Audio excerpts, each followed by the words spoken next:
হযরত ইব্রাহিম আলাইহিস সালাতু ওয়াস সালাম তেনার মনে এবার প্রশ্ন জাগলো। ইব্রাহিম আলাইহিস সালাতু ওয়াস সালাম মনে মনে ভাবলেন, রব্বুল আলামিন মানুষদেরকে তো দুনিয়া থেকে বিদায় করে নিয়ে চলে যায়, ও আল্লাহ কেমনে করে আবার ওই মৃত মানুষদেরকে জীবিত করবেন? মনের ভিতরে প্রশ্ন জেগে যায়। ইব্রাহিম আলাইহিস সালাতু ওয়াস সালাম এবার আল্লাহকে প্রশ্ন জাগালেন।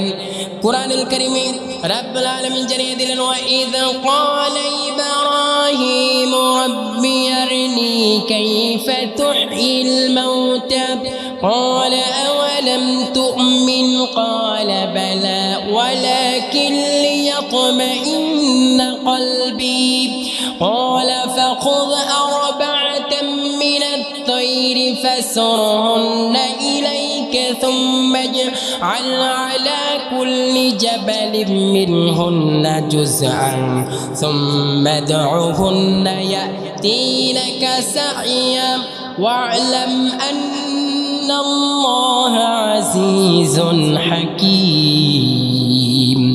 رب العالمين সুন্দরভাবে জানিয়ে দিলেন, ওয়া ইয ক্বালা ইব্রাহিম রব্বি আরনি কাইফা তুহয়িল মাউতা। ইব্রাহিম আলাইহিস সালাম বললেন, ও আল্লাহ আমার প্রশ্ন জাগে আপনি মৃতকে কিভাবে জীবিত করবেন একবারে দেখতে চাই। এবার রব্বুল আলামিন কুরআনুল কারীমে জানিয়ে দিলেন, ক্বালা বালা ওয়ালাকিন লিয়াতমাইন্না কলবি। ইব্রাহিম তোমার কি মন থেকে তোমার কি বিশ্বাস হয় না, হৃদয় থেকে কি বিশ্বাস হয় না আমি আল্লাহ মৃতকে কিভাবে আবার জীবিত করব? তোমার কি বিশ্বাস হয় না? ইব্রাহিম আলাইহিস সালাতু ওয়াস সালাম বললেন, আল্লাহ আমার তো বিশ্বাস হয়, কিন্তু একবার শখ করেছি, আমি আবার নিজের চোখে দেখতে চাই। ইব্রাহিম আলাইহিস সালামকে রব্বুল আলামিন কুরআনুল কারীমে জানিয়ে দিলেন, ক্বালা ফাখুয আরবাআতাম মিনাত তায়রি ফাসরহুন্না ইলাইকা সুম্মা জাআল আলা কুল্লি জাবালিন মিনহুন্না জুযা। ও ইব্রাহিম তুমি চারটা পাখি ধরো। কয়টা? চারটা পাখি ধরো। একটা মোরগ, একটা কাক, একটা কবুতর আর একটা ময়ূর তুমি ধরে নাও। এবার এই চারটা পাখিকে ধরে তুমি টুকরো টুকরো করে পাহাড়ের চূড়ায় রেখে দিয়ে দাও। নাড়বুড়িগুলো আলাদা করো, হাড় হাড্ডিগুলো আলাদা করো, এবং কি তুমি কি করো মাথাগুলো তোমার কাছে রেখে দিয়ে দাও। ইব্রাহিম আলাইহিস সালাতু ওয়াস সালাম ভাগা করলেন, চারটা ভাগা করে চারটা ওই পাহাড়ের চূড়ায় রেখে রেখে দিয়ে দিলেন। ইব্রাহিম আলাইহিস সালাতু ওয়াস সালামকে এবার রব্বুল আলামিন জানিয়ে দিলেন, ইয়াতিনাকা সাইয়া। ও ইব্রাহিম তুমি এক একটা করে নাম ধরে ধরে ডাকো, দেখবা অমনি সাপগুলো উড়ে উড়ে আবার একত্রিত হয়ে চলে আসবে। ইব্রাহিম আলাইহিস সালাতু ওয়াস সালাম ইয়াতিনাকা সাইয়া কবুতর বলে ডাক দিলেন। কবুতরের নাড়িভুড়িগুলো হাড় হাড্ডিগুলো উড়ে উড়ে আবার একত্রিত হতে লাগলো। ইব্রাহিম আলাইহিস সালাতু ওয়াস সালাম এবার কি করলেন? কবুতরের জায়গায় কাকের মাথা এনে লেগে দেয়, কিন্তু আর লাগে না। এবার যখন কবুতরের জায়গায় কবুতরের মাথাটা এনে লেগে দিয়ে দেয়, অমনি আবার লেগে যায়। আবার এইদিকে ইয়াতিনাকা সাইয়া এবার মোরগ বলে ডাক দিয়ে দেয়, অমনি সেই মোরগের হাড় হাড্ডিগুলো, রক্তগুলো, গোশতগুলো, নাড়িভুড়িগুলো উড়ে উড়ে আবার সবগুলো একত্রিত হয়ে যায়। ইব্রাহিম আলাইহিস সালাতু ওয়াস সালাম মোরগের মাথায় এনে লেগে দেয়, অমনি আবার লেগে যায়। কবুতরের জায়গায় যখন কবুতরের মাথা লেগে দিয়ে দেয়, অমনি আবার লেগে যায়। এইদিকে ইয়াতিনাকা সাইয়া ময়ূরকে ডাক দেয়, ময়ূরের গোশতগুলো উড়ে আরম্ভ করে। চারটা পাখিকে চারবার ডাক দিয়েছেন, অমনি আবার সবগুলো উড়ে উড়ে আবার একত্রিত হয়ে গেছে। ইব্রাহিম আলাইহিস সালাতু ওয়াস সালাম দেখলেন রব্বুল আলামিন মৃতকে আবার জীবিত করতে পারেন। এবার একটু আওয়াজ দিয়া বলেন, যিনি মৃতকে জীবিত করতে পারেন তিনি কে? রব্বুল আলামিন আবার সুন্দরভাবে কুরআনুল কারীমে জানিয়ে দিলেন, গোলাম আমি তোমাদেরকে মাটি দিয়ে সৃষ্টি করেছি। মিনহা খালাকনাকুম ওয়া ফিহা নুঈদুকুম ওয়া মিনহা নুখরিজুকুম তারাতান উখরা। ও গোলাম আমি তোমাদেরকে মাটি দিয়ে সৃষ্টি করেছি। মিনহা খালাকনাকুম মাটি দিয়ে সৃষ্টি করেছি। ওয়া ফিহা নুঈদুকুম আবার মাটির ভিতরে তোমাদেরকে যেতে হবে।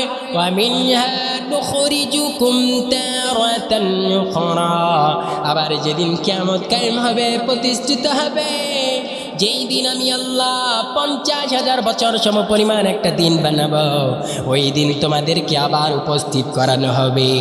অনেক মানুষের এখন প্রশ্ন জাগতে পারে, আল্লাহ কেমনে করে মানুষকে আবার জীবিত করবেন? এরকম মানুষের প্রশ্ন আছে না নাই? অনেক মানুষ প্রশ্ন করে, আমরা যদি মরে যাই হাড় হাড্ডি বিলীন হয়ে যাবে, সবগুলো চূর্ণ বিচূর্ণ হয়ে যাবে, আবার মানুষদেরকে উপস্থিত করানো হবে। এটা কি সম্ভব? যদি তুমি জানতে চাও তাহলে কুরআনুল কারীম খুললেই তুমি বুঝতে পারবা। ইব্রাহিম আলাইহিস সালাতু ওয়াস সালাম কি কোরআন দিয়ে জানিয়ে দিলেন, ও ইব্রাহিম, আমি আল্লাহ মৃতকে আবার জীবিত করব কিভাবে। ইব্রাহিম আলাইহিস সালাম নিজেই স্বচক্ষে দেখেছেন। তাই আমাদের বিশ্বাস করানোর দরকার, সেই পরকালীন জীবনকে কখনো ভুলানো যাবে না। এই জন্য আখিরাতকে বিশ্বাস করার দরকার আছে না নাই? দুনিয়া ছেড়ে চলে যাব একদিন,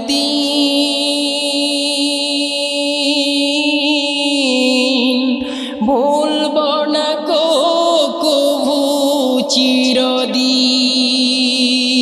ঠিক কিনা? দুনিয়া ছেড়ে মোরা চলে যাব একদিন,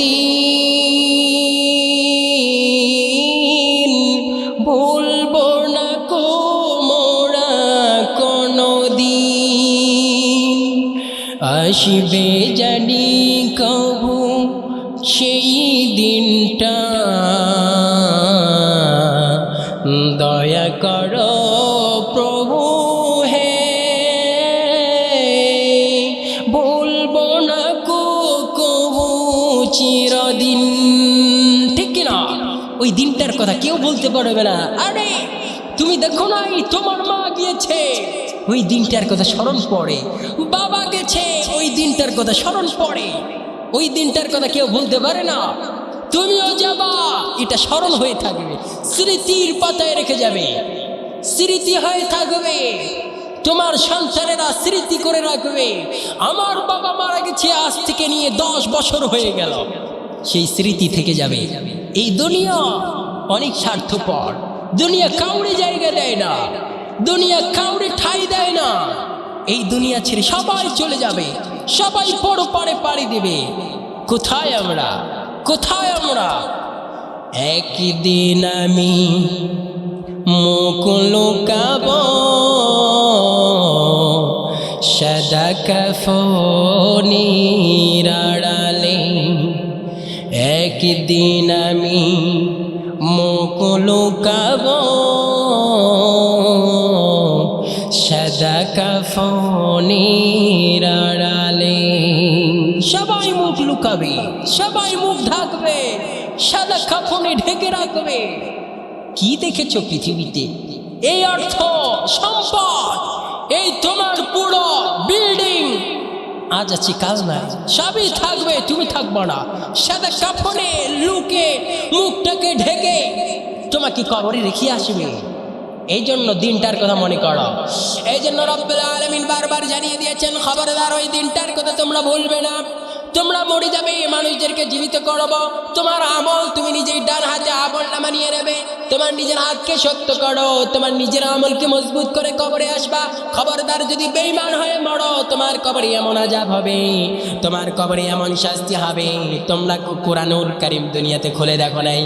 আমি আল্লাহ ওয়ালাহুম আযাবুন আযীম, আমি আল্লাহ ভয়ানক কঠিন থেকে কঠিন শাস্তিগুলো তাদের জন্য রেখে দিয়েছি যারা দুনিয়াতে নাফরমানি করেছে, যারা দুনিয়াতে যারা আমার নাফরমানি বান্দা হয়েছে, যারা আমার কোরআনকে মানে নাই, কোরআনকে আঁকড়ে ধরে নাই, তাদের জন্য ওই জাহান্নামের দরজা খুলে দিয়েছি। আমি রব্বুল আলামিন তোমাদেরকে বারবার সতর্ক করে দিয়ে দেই। এই জন্য মুহাম্মাদের উপর কোরআন নাজিল করে পাঠালাম, যাতে করে তোমরা তোমাদের সব কিছু ভুলগুলো বুঝতে পেরে নিজের ঈমান আর আমলগুলোকে মজবুত করতে পারো। এই জন্য মুহাম্মাদের উপরে কোরআন নাজিল করে দিয়েছি।